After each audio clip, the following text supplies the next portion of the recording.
없어요. 같은 날 똑같이 약 먹고 죽어도 똑같이 죽는 게 아니라니까요. 똑같이 죽는 게 아니에요. 순서가 다릅니다.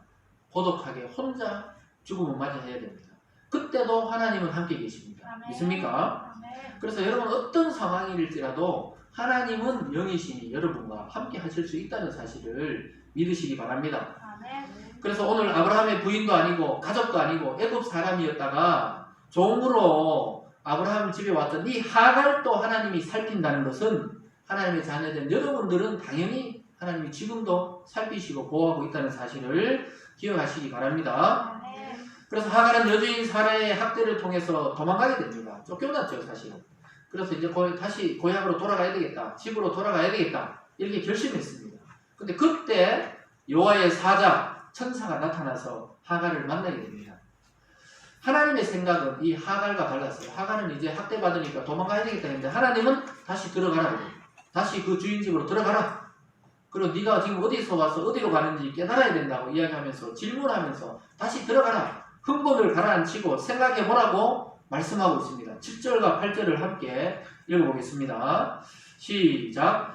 여호와의 사자가 광야의 샘물 곁 곧 술길 샘 곁에서 그를 만나 이르되 사라의 여종 하갈아 내가 어디서 왔으며 어디로 가느냐. 그가 이르되 나는 내 여주인 사례를 피하여 도망하나이다.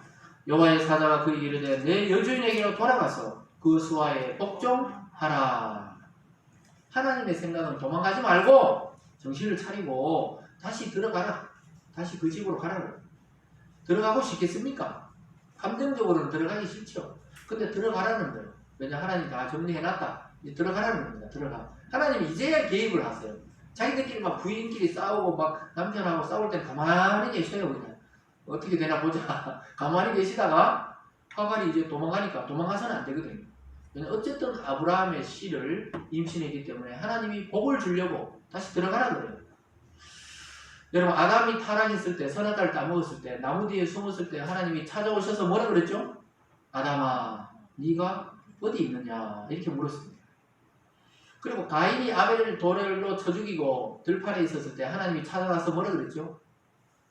가인아 네 동생이 어디 있느냐 이렇게 질문을 해요. 하나님이 자꾸.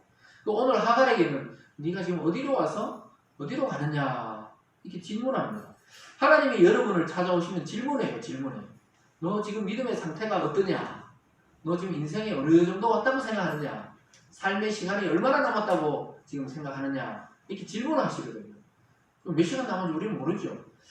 그렇지만은 네가 누구냐 이렇게 묻는 것은 정체성입니다. 너가 누구냐? 우리는 누굽니까? 하나님의 자녀고 예수님 안에서 우리는 하나님의 구원받은 백성이다. 이것을 대답해야 된답니다. 무슨 말인지 알겠죠? 내가 누구냐 이러는데 잘 모르겠는데 이러면 안 되고 저는 하나님의 자녀잖아요. 이렇게 해야 된다 이 말입니다. 현재 상태를 점검하고 다시 돌아가서 그 집으로 들어가라는 거예요. 왜냐? 아무리 그 학대받았지만 결국은 아브라함 옆에 있어야 복을 받아요. 왜요? 아브라함이 복의 근원이고 또 복의 통로고 거기가 믿음의 공동체이기 때문에 들어가라는 겁니다. 다시 장막으로 돌아가라는 거예요. 그래서 그 여주인의 종으로 살아라는 겁니다. 굉장하죠. 종으로 그냥 사는 것이 오히려 복이라는 거예요. 우리 생각에는 이걸 벗어나야 이 종에서 벗어나는 것이 자유 같은데 그게 아니라는 거예요. 종으로 있으면서 그대로 복종하는 것이 복이라는 거예요. 이것은 신약에도 마찬가지예요. 신약 성경이 쓰여질 당시에도 종이 있고 주인이 있었어요. 어떻게 하라 그랬죠? 종들아 상전에게 복종하라 그랬어요. 그 상전은 종들을 사랑하라 그랬어요. 그 상태 그대로 주님을 따르라 그랬어요. 여러분 어려움이 있으면 어려움이 있는 그대로 믿음으로 주님을 따라가야 돼요. 병이 있으면 병이 있는 그대로 그걸 인정하고 따라가야 되는 것입니다. 하나님은 너는 누구라고 이야기합니까? 사라의 여종 하갈이다. 이렇게 정체성을 말해주고 있어요. 너는 종으로 사는 것이 너의 그 자리다고 이야기하고 있습니다. 여러분 신앙생활 가운데도 그렇죠. 우리가 말씀을 듣고 있을 때는 잘 모르지만 고난이 오고 병이 올 때 질문합니다. 하나님 너 지금 어디 있느냐. 그 침대에 가만히 병원 침대에 누워있으면 참 별 생각도 안 들죠. 물어보는 겁니다. 우리의 위치를 점검하시는 거예요. 한계가 있다는 것을 보여주는 것입니다. 예배와 설교를 오늘 들으시면서 여러분의 위치를 확인하시기 바랍니다. 그래서 하나님은 무작정 하갈에게 다시 주인으로 돌아가라고 이야기 안 했어요. 복을 주시면서 돌아가라고 그랬습니다. 너에게도 한 아들을 주고 그 아들이 큰 민족을 이루게 해주겠다. 나중에 하나님의 약속의 자녀는 아니지만 그래서 하갈의 아들 이스마엘도 큰 민족을 이루게 됩니다. 그게 아브라함 곁에 있었던 복이에요. 여러분 왕에게 아까 말했지만 후궁도 굉장한 대우를 받습니다. 근데 아브라함이 곁에 있어서 아브라함이 위대해서 그런 게 아니고 하나님이 그를 통해 복을 주겠다고 약속이기 때문에 위대한 복을 하갈이 받았어요. 하갈이 어떤 사람입니까? 아브라함이 애굽에 가서 거짓말로 했다가 들통났을 때 그 바로가 빨리 내쫓을 때 선물로 줬잖아요. 사람도 주고 짐승도 주고 종도 여러 명 줬는데 그 중에 따라왔던 종이에요. 애굽에서. 근데 이렇게 큰 복을 받았던 것입니다. 오늘 본문 10절과 11절을 같이 읽어볼게요. 10절과 11절입니다. 시작. 여호와의 사자가 또 그에게 이르되 내가 내 씨를 크게 번성하여 그 수가 많아 셀 수가 없게 하리라. 여호와의 사자가 또 그에게 이르되 내가 임신하였은즉 아들을 낳으리니 이름을 이스마엘이라 하라. 이는 여호와께서 내 고통을 들으셨음이니라. 초음파 장치가 필요 없어요. 하나님은 아들이니 딸이니 내가 나라의 뱃속에 있는데 하나님이 뭐라 그래요? 태어나기도 전에 그 시대에 초음파가 없는데도 아들을 낳으리니 이름을 이스마엘이라 하리라. 나중에 또 아브라함에게 아들을 낳으리니 이삭이라 하라. 나중에 마리아에게 아들을 낳으리니 예수라 하라. 하나님이 미리미리 알고 어떻게 이야기할까요? 그래서 하나님이 창조자라는 거예요. 생명을 주신 분이 하나님이다 이 말씀입니다. 그래서 이 고통 속에 그 고통 속에서 하나님이 주신 약속은 뭡니까? 축복입니다. 이스마엘이다 이 말이 엘자가 들어가면 하나님이라는 의미가 들어있어요. 하나님이 너의 고통을 들으셨다 이런 말입니다. 무슨 말인지 아시겠죠? 여러분은 고통을 듣고 살피셨다 이 말씀입니다. 하갈은 광야에서 고통과 고난 중에서 하나님을 만났습니다. 그의 고백이 어떠한지 보면 자기를 하나님이 눈동자같이 지키신다고 고백합니다. 13절을 같이 읽습니다. 13절입니다. 시작. 하갈이 자기에게 이르신 여호와 이름을 나를 살피시는 하나님이라 하였으니 이는 내가 어떻게 여기서 나를 살피시는 하나님을 배웠는고 함이라. 고백이 뭡니까? 여호와의 이름을 불렀는데 나를 살피시는 하나님. 이 종으로 와가지고 여호와라는 이름을 들어본 적도 없어요. 애굽에서는 뭐 바알 신이나 섬기고 뭐 다른 신을 섬겼지. 이 아브라함이라는 사람과 사라가 뭐 여호와다 하나님이다 이름으로 섬긴다는데 자기는 소리만 들었지 자기에게까지 살피고 자기를 돌보시고 자기에게 생명 주시는 분임을 몰랐습니다. 오늘 알았어요. 그렇게 오랫동안 10년 넘게 아브라함 집에 살아도 몰랐는데 오늘 알게 된 것입니다. 약속을 받을 줄을 몰랐어요. 축복을 받을 줄 몰랐다 이겁니다. 여러분들도 몰랐죠. 교회 안 다닐 때는 뭐 예수쟁이들 맨날 주일날 가서 예배 드리고 저러는구나. 의지박약해가지고 자기 힘으로 못 살고 맨날 가서 주시옵소서 믿습니다 이런 이야기하는 그런 사람들이구나 이래 욕했을 겁니다. 그런데 어떻게 해요?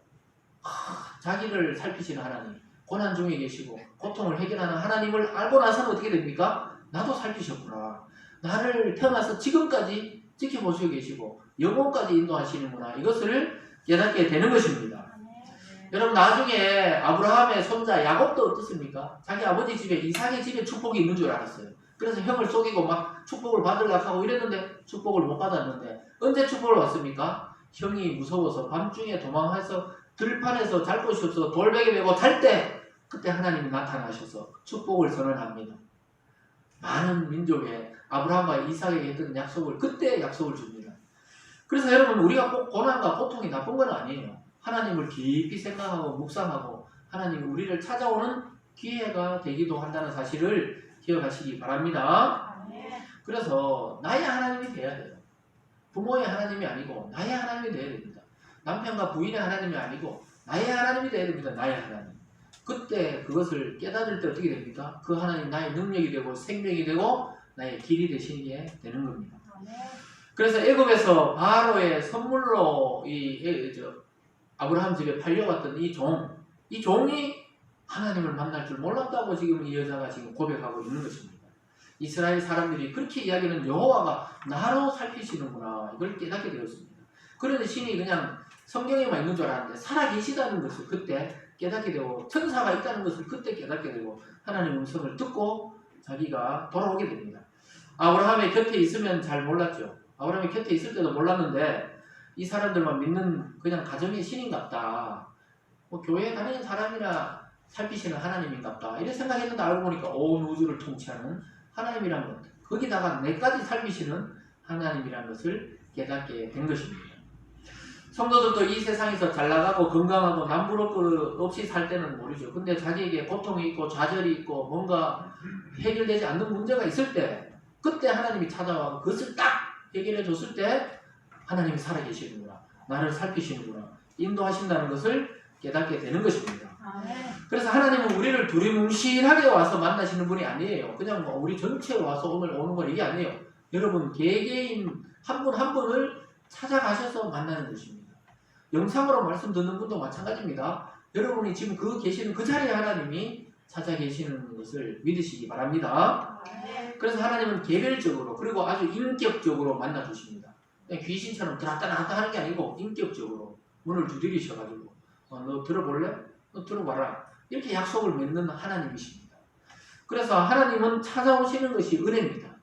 여러분 찾아오셨을 때 문 밖에 두드릴 때 문을 열고 영접하는 은혜가 있기를 바랍니다.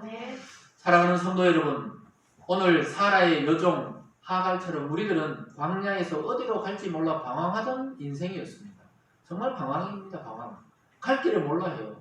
어른이 되고 내일 또 어떻게 살아야 되고 내년은 어떻게 살아야 되고 또 노년이 되면 나는 어떻게 잘 죽어야 되는지 또 죽음 이후에는 어떻게 준비해야 되는지 이게 수시로 밀려오거든요. 감각이 살아있는 한 인간은 그런 데 대한 두려움이 있기 때문에 갈 길을 몰라 합니다. 그럴 때 누가 찾아옵니까? 하나님이 말씀을 통해 여러분들 개개인에게 찾아가십니다. 오늘 이 시간도 여러분에게 성령이 개개인으로 말씀으로 지금 들어가고 있는 것입니다. 그때 하나님이 찾아오셔서 무슨 말씀합니까? 내가 곧 길이요 진리요 생명이니 나를 믿는 자는 영원히 죽지 아니하고 살아서 나를 믿는 자는 영원히 죽지 않는다. 이걸 살아계신 하나님이 말씀해요. 이 땅에 오신 예수님이 그렇게 말씀하신 것입니다. 여러분 길을 못 찾았어요? 예수 그리스도가 곧 길입니다. 생명이 지금 위태합니까? 예수 그리스도가 곧 생명이십니다. 인생의 길을 못 찾으세요? 예수님 따라 걸어가면 돼요. 예수님이 걸어갔던 길로 걸어가시면 생명에 이르게 되는 줄 믿으시기 바랍니다. 그래서 목적지가 분명한 인생이 바로 그리스도인들입니다. 세상에 예수 믿지 않는 자는 목적지가 없어요. 어디로 가는지 몰라요. 그냥 다른 세상에 간다 막연하게 이래 생각하지 우리는 정확하게 새하늘과 새 땅과 새 예루살렘과 하나님의 세계로 간다. 그리고 이 땅에서도 이미 영적으로는 그분의 지배를 받고 있다는 것을 본능적으로 예수 믿으면 알게 되어 있습니다. 그래서 방황하지 마세요. 이제 여러분에게 예수님을 만나게 하신 분이 바로 하나님이십니다. 오늘 좀 천천히 생각해 보시기 바랍니다. 여전히 지금도 여러분이 이 눈동자같이 하나님이 여러분을 지키고 있습니다. 그래서 하나님의 눈 안에 여러분이 다 새겨져 있어요. 너무 두려워하지 마시고 낙심하지 마시고 기쁨으로 자기의 자리에서 신앙생활을 해나가시고 또 하나님을 만나고 즐거움을 누리시기를 바랍니다. 하나님은 지금도 말씀으로 여러분과 저에게 지금 오늘 설교를 통해 축복을 지금 내려주고 있습니다. 하갈에게가 아니고 여러분의 가정과 여러분 개인에게 지금 축복을 내려주고 있는 것입니다. 평범한 것 같지만 하나님의 특별한 은혜를 누리고 살아가고 있는 것이 바로 저와 여러분들입니다. 여러분 가족이 전부가 구원받는다. 가족 전체가 예수님입니다. 이거 엄청난 축복입니다. 가족 전도가 세상에 제일 어려워요. 남전도 하는 거는 뭐 그것도 쉬운 건 아니지만 말하기 쉬운데 가족이 구원받는 것은 엄청난 일입니다. 여러분 근데 정말 천국이 있고 지옥이 있다면 가족을 그냥 놔둘 수 없죠. 이 복음을 전할 수밖에 없는 것입니다. 그것이 부모가 됐든 자녀가 됐든 마찬가지입니다. 오늘 영상을 통해 보시는 분이나 우리 여기 오신 모든 가족들 전부 있잖아요. 자기 주변에 있는 가족들이나 일가 친척들이 예수 믿도록 오늘 이 아브라함처럼 또 하나님이 하갈에게 권면하듯이 권면하시기를 바랍니다. 아멘이 없어요. 예. 그리스도와 연합되셔가지고 한 몸이 되면은 영광을 누리게 되어 있습니다. 하나님이 원하시는 그 자리로 돌아가는 시간 되시기 바랍니다. 여러분을 고통 가운데 살피시고 찾아오셔서 도우시는 하나님을 만나는 그런 복된 한 주 되시길 주님의 이름으로 축원드립니다. 기도하겠습니다. 사랑과 은혜 하나님 아버지 감사합니다.